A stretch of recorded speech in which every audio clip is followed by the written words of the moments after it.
Hey everyone, and welcome to Backseat Sports. I'm Josh, that's Caleb, and Woo! we're back at it again.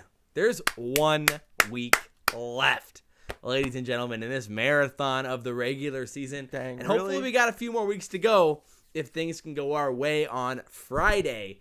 But today we're talking about a little bit about the Maryland game. We're previewing and predicting the Iowa game. It should be a pretty good one. What's up, Caleb? Man, I can't believe another year of college football has almost came and went. It's crazy. Nebraska football season. I know. It's mostly been shorter than most though, with not being at bowl games these last couple years. So maybe that's why we've really missed out on like an extra month, kind of. Literally. So it's been pretty rough on that regards. But man, I can't believe it. It's been another year. But we have bested our 4-8. We have reached a new level of awesome. We've Ascended. We've Yes. ascended 5 wins. Oh, it Yep. feels good. It feels good feels to get a good. win. You know, Maryland was absolutely saddened over there. Their season was over, and they did not show up whatsoever. But I'm okay with that. It's great. We've tied the best amount Literally. of points we've scored in the Big Ten with 54. Feeling awesome. And we almost held a shutout, but sadly our third string D couldn't hold it together. Feels good. 54-7. And it wasn't against Bethune-Cookman either, you know, Maryland. What do you think? Yeah, I mean, it definitely brightens the lights, like at the end of the dark 4-8 tunnel. Like, man, we were staring down that 4-8 going into the Maryland game. Like, oh, please don't be 4-8 again. At least we got out of those woods. We cleared it just a little bit. And, I mean, the performance truly did give us a little bit of hope heading into this Iowa game. That's definitely reflected in the line for the Iowa game, but we'll get there in a second. There were a lot of positives in the game. At the end of the day, Maryland played a really, really bad game. Going into it, we were like, all right, we have a chance to put up a lot of points in this game. We weren't sure what Maryland team we were going to get. But again, we just didn't know exactly where this Maryland team would show and how our defense would play against them. The Maryland effort just was not there. It was a lack of motivation, plus a lack of bad luck, and a few just really bad plays from a few players completely changed the game for them. Got us up early. Appreciate them giving the ball up 4 times. That's for sure. Yeah. Thank you. And paired with some good execution from Nebraska and just good overall play as a whole, well-disciplined play from Nebraska as a whole for the most part, we blew them out, and it really did feel good. Yes, it did. And I have one of my favorite kickers now for Nebraska. We got Waldock, or as I like to call him, Keg Stand. He has a nice little beer gut, but I think it's the magic for why he's kicking, man. He's the highest percent kicker now for all Nebraska this season. And wow, it felt amazing. And really gives me a little bit of hope, too, going to that Iowa game. We need kicking, especially for a team that's not going to, give us a lot of touchdowns. My man, Cake Stand. I appreciate him. It was definitely fun to see a lot of the young guys in this game. True. And we got to see a lot of freshmen in that second half. And there's a lot of guys that really shined. We even saw some Rahmir Johnson, a lot of Rahmir Johnson in this game. 18 rushes from him, yeah. Yeah, because Dedrick was able to sit out early. I mean, considering Wan'Dale's injury and the status of him going into this Iowa game, the team wanted to make sure that Dedrick was healthy, and he was kind of sick running into this game. So, get him out early, get Rahmir some touches. This is his last chance to see the field before he redshirts. It was a positive game. The offensive line did play better. Again, another game where we're like, all right, we saw some improvement.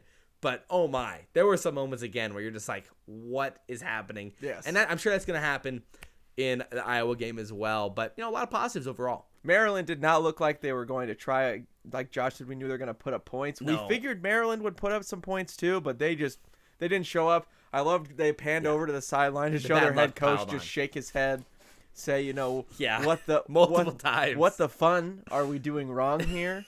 Like what the fun is happening? Yeah. He literally looked at his players and said, of fun. Are we even trying to do anything here? So it was a good time to see that happen. It was good for us just to get that win. I think the team needed it.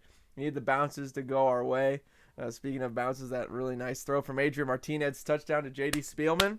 We had some good bounces, some good stuff, which it felt nice for a Husker team to get a win. And the injuries for them, ouch. Yes, and their quarterback Josh Jackson got banged up again. So then the backup got banged up. So they were up. running third string for a little bit there. Like, they could not catch a break paired with their bad effort. That's what happens real quick. Nebraska, the lack of depth at wide receiver showed. I mean, out there, literally, we had a quarterback running out there at wide receiver. Luke was out there. The Luke chants were even going in Maryland, which is what you love to hear and love to see. Luke was definitely a fun aspect of this game. We got to see a lot of him at wide receiver, throw a pass from the wide receiver position, and then get in at quarterback Best throw and finally of the day, run some by the way, offense. from anybody. It was definitely a nice throw there to JD on the outside Got a on little that, Taysom Hill action reverse going. pass. Was it going to be a and running we'll have to see what back? happens next year with how that goes. But Yeah. it was just a fun day on offense. I think we saw a lot of interesting pieces, a lot of young guys defensively as well. You can read into it as much as you want to read into it. I mean, you can either say Nebraska executed their best game, and that's why it was a blowout. You can say Maryland just blew it, and that's why it was a blowout. It was definitely a mix of both in one way or another. I think Nebraska, they just had something a little more to play for, and Maryland didn't. Yeah. And so their effort. That was the X factor. Yeah, it really was. And just as the game progressed, Maryland just cared less and said, we're just going to chalk this season. And Nebraska said, we need to win this game. And I felt like we came out with some good game plans on both sides. Again, like Josh said, the blocking was so much better than it has been. Adrian had a pocket. Our running backs, they got some push. Yeah, that was weird. It was all weird. I'm glad. Also, shout out to JD for being, that first Husker wide receiver to have at least 800 yards in 3 seasons. Oh yeah. He got to his 100. He had 2 touchdowns. I'm glad that he got to eat. The passion and the athleticism really showed out in this game, in contrast versus Maryland's lack of passion and just overall effort as a whole. I think we really saw JoJo looked really good in this game. Looked fast, was out to get the ball, and Will Honas played another decent game defensively. 2 in a row. Hopefully, I know. Who would have thought? I mean, that's some growth that hopefully we needed to see, and so hopefully that's coming out at the end of this year. And if he plays another good game against Iowa, which that's going to be a prayer. But if he does, that's only going to be massive positives moving into next year. Another thing is why our defense got so many sacks is because our secondary played great. We had a lot of coverage sacks. So that's just awesome. They were locking him down for a long time, so that pocket breaks down, and they got sacks off that. So that was awesome. Khalil Davis did get in there, and JoJo got there, but I really think there was 3 or 4 coverage sacks because we were locking down everything as well as we did. So that was really great too, to see our secondary step up and see those young Nebraska kids get in there, get hype. Rahmir's had a couple of really nice hits, but see Nebraska kids come in there and make plays. Some of those walk-ons that were really hungry. It was really just nice for Nebraska fans for once to take a deep breath and just enjoy a Husker game, just to enjoy it and not have to freak out on, are we going to win or lose and stressed out. I think it was needed for all sides, the people in the stands and the people on the sideline. Yeah, 100%. And I think with that said, we can transition into Iowa. I mean, this is a year-defining game for Nebraska. If we win this game, Nebraska's season feels a lot different. A lot different, because then you're looking at the close Indiana loss. You're looking at an unfortunate blown opportunity against Purdue. I will never look at that well. Yeah, no. I mean, there's just. But if you lose this game, you're only a 5-win team. You don't make that bowl game. It makes Purdue loss feel worse. It does. And then if you win this game, then you have a chance to go to a bowl game, get to 7, and extend your season. I think it's just you can't state the importance of this game for Nebraska. And you're at home, coming off of 4 straight losses to Iowa. This win is it just feels so necessary for Nebraska. It's gonna hurt if we end up losing this one. It's a 4.5 point spread right now. Yeah, big time. It opened up at 5.5 on most sites, and it's down to 4.5 right now. We're recording this on Sunday night though, so things could definitely change. There's no over-under officially set yet. They're probably waiting on some weather updates, but it's going to be low. It's going to be low for sure. How Iowa's season's been going so far. Again, Iowa's an 8-3 team right now. They're looking to get the 9th win of the season. They've had some tough losses. They've lost basically all of their biggest games besides the Minnesota game. They lost I appreciate at Michigan. Iowa for that too. Yeah, literally. Minnesota fans need a little bit of a humbling, and thank goodness they ended up losing that game. I appreciate you, Iowa. I'll give that's the one time I root for That's the Iowa. prop we'll give them, They lost in Michigan 10-3. That was in October. That was a crazy game. And then they lost to Penn State at home 17-12. Also a pretty crazy game. They lost to Wisconsin in Wisconsin 24-22. Another crazy game. So then they beat Minnesota 2 weeks ago 23-19 in a really close one as well. So they've had some wild ones against some good teams. They played them really tight. 3 of them haven't gone their way. Yeah, I mean, in that Minnesota game especially, Nate Stanley looked really good in the first half, and then PJ Fleck made adjustments, and they almost weren't able to score again. So that was kind of that big thing that they had a big first quarter, especially burst, and then they kind of switched up the game plan a little bit, and it stalled their offense. They are not good at scoring. According to ESPN, they're 125th in the country in scoring right now. So that's not great at all. They're only at 23.5 points a game. It's not great. But yeah, I mean, since Middle Tennessee State, when they played them early on in the year, they've kind of struggled to put up points. Their offense hasn't been great. I mean, they put up 26 versus Purdue, which is the most they put up. But defensively, they've been astounding. I mean, the most points they've allowed on the year is 24 against Wisconsin. And speaking of defense, I think that's what we're going to talk about first. Their defense has really been incredible. I mean, they're fifth right now in points per game, only allowing 12.2 on the year. And again, this whole year they've been great, but recently against great teams, they've really been able to stand the test and really played really, really well. That's always been their big thing this year. That's why they've been kept in so many games, and so many games have been close for them. They're only allowing 4.7 yards per play. They're allowing 6.1 yards per pass attempt, which is also really, really low. And when you're talking about Iowa's defense, AJ Epineza, he's been absolutely fantastic. Probably going to be, he's definitely going to be a first rounder. Still not quite sure on the big boards where he's going to go yet. Yeah, probably like top 15. Yeah, which is insane. He's got seven sacks right now. An absolute threat. Not quite the Chase Young level, but he does a lot, and he's been an absolute stud for these past few years for Iowa. And he's going to give our offensive line a lot of trouble this game, and he's definitely their defensive X factor for sure. Not looking forward to that whatsoever. Yeah, I mean, Iowa's defense is really deep. They've been playing a lot of players this year. They started a lot of guys. I think they're really comfortable playing a lot of different pieces. I mean, they've been really good in certain areas. We definitely wanted to give us a little bit of hope, but first of all, like, what's really been interesting about their defense is they've been allowing yards. They haven't been allowing points. And sounds like a team I know. Yeah, exactly. And they're just really good at forcing teams to be efficient in the red zone, forcing teams to make big-time third down plays and fourth down plays. And, they're number 2 in the country in yards per point, which is number 2 behind Georgia. They allow 25 yards per point, but they're just really good at not allowing points at the end of the day.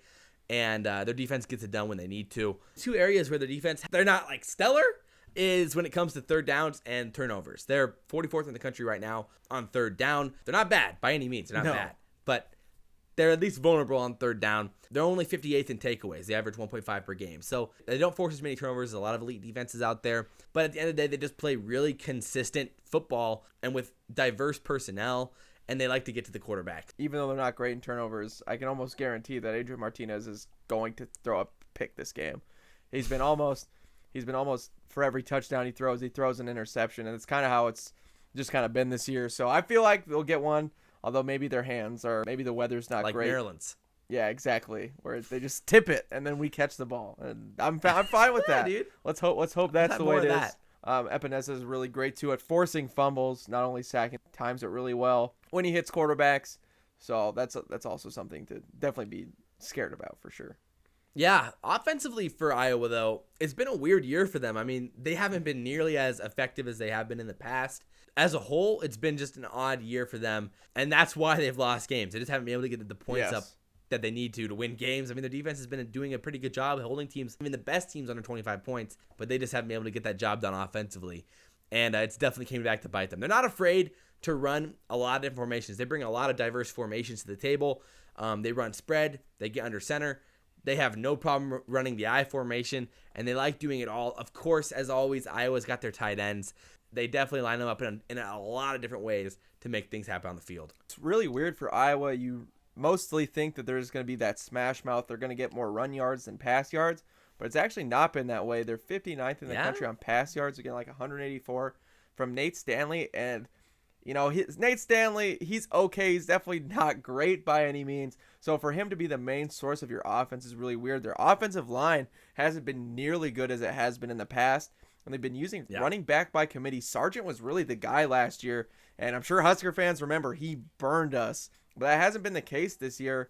They really haven't had 100-yard rushers, which is really interesting. They're only averaging 133 rush yards a game, which is insane. So they're really doing it through 3 guys. So they have Mekhi Sargent, Tyler Goodson, and Torrin Young. Yeah. And so wild. It doesn't feel like the normal Iowa kind of offense. No, it really, really doesn't. Yeah, I mean, it definitely, part of it has to do with the offensive line, which is surprising considering Tristan Wirfs is on that offensive line. Yeah. One of the best offensive linemen in the country. He's likely going to be a top 15 pick as well, which is really annoying that Iowa's going to have like 2 top 20 It disgusts me, but that's fine. Yeah, it's that's disgusting. Where we're at. But they did last year too. So, based off of Football Outsiders offensive line stats, they're 59th in run blocking this year, 44th in pass blocking. Where like last year, they weren't great in run blocking, but they were 14th in pass blocking. And again, it's just really surprising with Wirfs being so good and so touted. The core as a whole really can't go out there and produce well. I mean, again, like what Caleb said with Nate Stanley, he's a decent player. I think he definitely is a game manager. He doesn't make very many mistakes. 14 touchdowns to 6 picks on the year. Just the biggest problem for this offense is just the lack of consistency, and they just haven't been able to get the chains moving. For an Iowa offense that generally is just the definition of consistent, that's why it's just been so surprising. They do have kind of some playmakers on the outside. They've got Smith Marset and Tyrone Tracy Jr., who have both been pretty good for him, averaging over 16 yards per reception, which is real nice. Yeah. It's just the lack of consistency is just really surprising from the Iowa offense as a whole. Yeah, Smith Marset had made some pretty clutch catches for him with Nate Stanley. With that being said, it's just terrifying as a Nebraska fan because they haven't been rushing the ball great, so that means they're just going to rush it great on us. And I feel like it's going to be very similar to a Minnesota type of attack with them. They're going to run a lot of play action with us. They're going to throw a lot of different running backs. They're going to really test our linebacking core this week. It'll be really interesting to see how we can respond to that challenge, how we can tackle these guys. They're going to want to run it. They're going to want to set the pace. They're going to want to play smash mouth football and really control that line of scrimmage, because that's kind of what Iowa does. Can Nebraska get in there like we did against Maryland? Can we cause some disruption? Can we get some tackles for loss? We really weren't able to do it on Wisconsin whatsoever. You know, Jonathan Taylor in the 3 years, this is a fun little stat, he's had 0 negative plays on Nebraska, like on 73 carries. Nice. Yeah. And he broke the record for most 200-yard rushing games, 12 in the FBS, 3 of them being on Nebraska. Again, like with their offense, they'd love to run double tight end sets. What's interesting about this year is they don't have the playmakers at tight end like they have in years past with Fanton, Hawkinson, and so many other guys. Right, of course. And like for them, no tight end this year has over 150 yards, but they do have 3 over 100. And so none of them have no specific tight end seen that much production. They love to use those tight ends to beat cover 2. My goodness, they run seam routes like crazy, which always cracks the cover 2. Obviously, one way to stop that is to get contact at the line of scrimmage. So we're going to have to expect our outside linebackers, our corners, whoever's covering these tight ends when they're running these double tight end sets, to be physical at the line of scrimmage, to back up in that zone after being physical and try to stop them that way. But that requires you to get pressure, which is going to be an interesting battle to watch out for as this game goes along. They also love to use those tight ends to beat the cover 2 and like deep crossing throughout. They did that a lot against Illinois, and I'm expecting to see more of that in our game. So there's going to be a lot of pressure on the safeties to make those decisions, whether they're going to go over the top or they're going to try to cut it off underneath. If you're physical at the line of scrimmage and you can get pressure, that's where you can start winning those battles and force turnovers. But that's what we're going to have to look out for in the game. Again, what scares me most about Nebraska is when their offense is not great in one position, but just good enough, because that's where we get burned. We forget about that one spot, and then boom. It does happen. Those tight ends. Those tight ends, man. They're just going to burn us because we're going to forget about them. And our linebackers, again, we're not good in pass cut. We're not great in pass coverage. Although they're just not smart. That's the problem. Yeah, exactly. They're not really good at reading the field at times. Again, that's why Minnesota crushed us. Those play actions, we just sucked in. Minnesota read us like a book, and that's my true worry for Iowa. And they care so much about this game. Nothing would be more satisfying for Iowa than to us to not get into a bowl game. This is going to be an emotional game, both sides. There's a lot to play for. Exactly. Nothing would make them happier. This is senior day for Nebraska. Nothing would make them happier than just to rain on our parade, to piss in our cornflakes.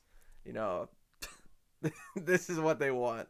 That says with Nebraska, I think Mills has shown a lot. I think our coaches have started to figure out our offensive line enough that we can scheme some things with Mills. I thought, the zone read stuff works really well with Mills. He feels really comfortable, and he's shown that he can keep his feet, take a hit, which we're really going to need in these games. That 4th yard, that 1 extra yard is going to be crucial for Nebraska football. Again, it's that X factor of when's that Martinez turnover going to come, because that's going to hurt.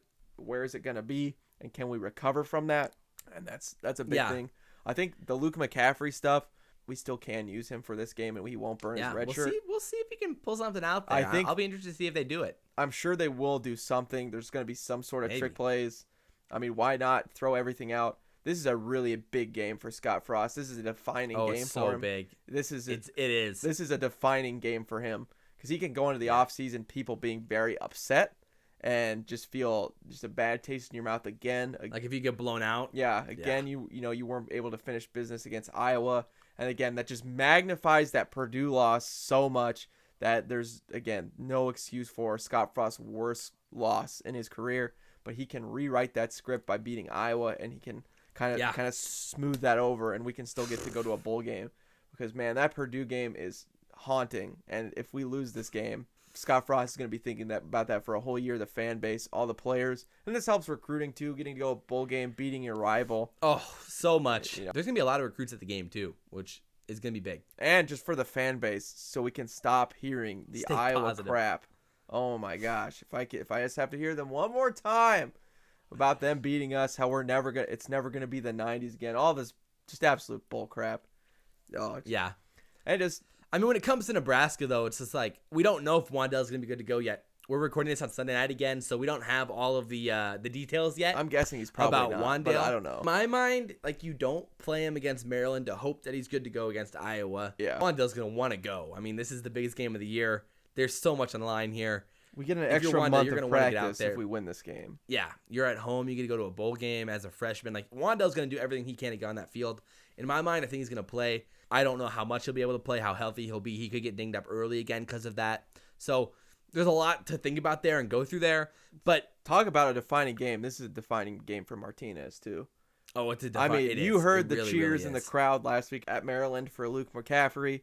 That's a big thing. The fan base is divided on Adrian Martinez, if he's good or not. I definitely... That is. Yeah. Obviously, it's divided between Josh and I. I don't think he's the guy anymore. I think he's lost but his you're right. mojo. Oh, my. I can't believe we haven't talked about the narrative for that, though. If he plays bad plays bad, we go into the offseason. Could be the end. It's probably the end of Adrian Martinez's career at Nebraska. Very well. Because guess what? This thing, everybody's been like, we've seen 2 years of Adrian Martinez, and what we've seen is 4-8 and 5-7. There's a lot of pressure on that kid for this game. Like it or hate it, that's just college football. That's just the world we live in. It's got to do your job, right? Scott Frost said they say that in the locker room. And obviously, we're having to see how it goes. I mean, there's a lot, like I said, a lot of pressure on Martinez. We'll see how that pressure translates to play. Generally, in Martinez's career, the pressure hasn't been a good thing. So it makes me worried for the game. With that said, let's get into predictions. Caleb, what do you got? Well, the line is 4.5 points. I think it's a really good line. And this game, to me, more than anything, it comes to the kicking game for Nebraska, which is terrifying. Because again, we don't know who's going to be out there. It might be Pickering. I hope it's Waldock, man. And red zone efficiency. Now, while we looked great against Maryland. And Iowa's been great. It's Maryland. This isn't Iowa. This isn't a top, we're facing a top 25 defense. And you can look into the Wisconsin game and feel kind of good, because we scored 21 points against a good defense. But at the same time, we blew so many red zone opportunities. And Adrian made some crucial mistakes in those red zone that could have given us points. And while I feel that Iowa's offense isn't great, I trust ourselves in the red zone. And you know what, Josh? I do! Nebraska gets the win! Let's go. Let's beat Iowa. I think we win 27-24. I think we win this game. This is a must-win for after Scott all Frost. that. This is a must-win game for Scott Frost. And this is an era game for Scott Frost. This is a do-or-die game for Scott Frost. Bill Moose had expectations of 6 wins, and he said you got to get it. And Scott Frost needs to get it done. This is a big game for him. This is a big game for Adrian. I don't know if Adrian's got the sauce, but he better, because for recruiting purposes, for the teams, for the importance of the team to get an extra month of practice, this is so important for Scott Frost that he needs to do everything in his willpower. I'm not sure if he's sleeping this week. Let's hope he's not, so we can find a way to win.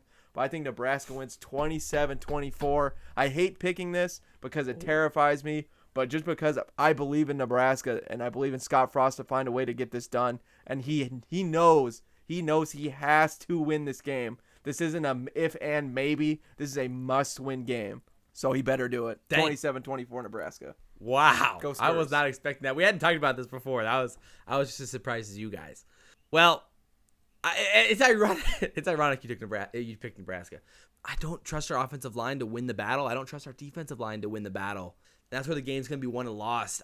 Martinez, I I really like Martinez. I believe in him in the long term. If I we stick don't. with Nebraska, if we stick with him, yes, we know. He doesn't. He's not as good. This is just in a tube. Like, it's not with McCaffrey, not with anyone else. I believe in Martinez as a guy, and I believe him as a quarterback. But it's going to be a tough game, and the offensive line, I think, is going to lose the battle overall. Espinez is going to. Oh, he's going to get a sack. He's going to at least get destructive. Oh, I mean, at least. And I think it's going to come down to turnovers and red zone efficiency, like most games do. But in this game specifically, it really is. Iowa's been really, really good in the red zone. They're 11th in the country offensively in the red zone. They're a top 25 defensive red zone team, and we're terrible in the red zone. Yep. And I think that's where the game's going to be decided. We're going to have to kick field goals, and that's why Caleb says it's going to come down to field goals, which I agree. It's going to be massively important. Iowa's a disciplined team as well. And we've been a very disciplined team as of late, by the way. That's been a big-time positive for Nebraska. Penalties, man, haven't been happening. Big-time positive. Yeah, we've been incredible the past, 6 weeks, basically, in penalties since Ohio State. Iowa's, 4th in the country in penalties. They're going to be really disciplined. They're not going to lose this game, even though it's on the road. I'm going to take us to lose 24-21 in a I don't know about heartbreaker, but it's going to come down to turnovers. Heartbreaker. I think one turnover is going to be different. So even if it's a 1-1 turnover thing, we might lose just because of that turnover, just a more deadly turnover. Yeah. But at the end of the day, if we're -1 in the turnover, we're going to lose this game. That's a guarantee. So with that said, I got us losing in a really, really tough loss. I hope I'm Josh, wrong. Oh, not another year. I think this is where it feels like if we win this game, the hype is going to be insane, and I cannot wait. It's just a must-win for Scott Frost. For us to talk to you after that. If you believe in Scott Frost, this is the game, and he has to win this game. It's a lot of pressure. Yeah. Everybody can be like, that's a lot of pressure. The man makes $5 million a year to win these kind of games, so he signed up for it. I don't know, man. If we compete, I'll be pretty happy. I don't want to be like the silver lining guy, but Iowa's a good team. There's no moral victory here. There's none. Just another trashy season, and that Purdue loss. What will is the nothing would be worse than a blowout in this game. If we get blown out in this game, it'll be devastating, not just as a fan, but it'll hurt the program long term. Yeah. I just hope for all things that we don't get blown out. And if it gets to a point where we're down by 17 in the third quarter, we better fight. We better fight like no one's ever fought before to get back in this game, because the program really rides on it. So with that nice and somber message, I hope you guys enjoyed the video. We hope you guys enjoyed the video. If you guys did, like, comment, favorite, subscribe. Drop all your comments down below. There's so much to talk about. Drop all of your opinions, your thoughts. Give us your best down below. Iowa jokes. Give us your best Iowa jokes. I can't wait for this week. It's a Black Friday. We're excited for it. Man, hopefully we can win and then go shopping and grab the best deals right after the game. That's the dream. Exactly. And then Josh and I can make our first bowl game video. Literally. Oh, can't wait, please. Oh, man. As always, guys, I'm Josh. That's Caleb. This has been Bexy Sports. And we'll see you next time. We're out. See ya.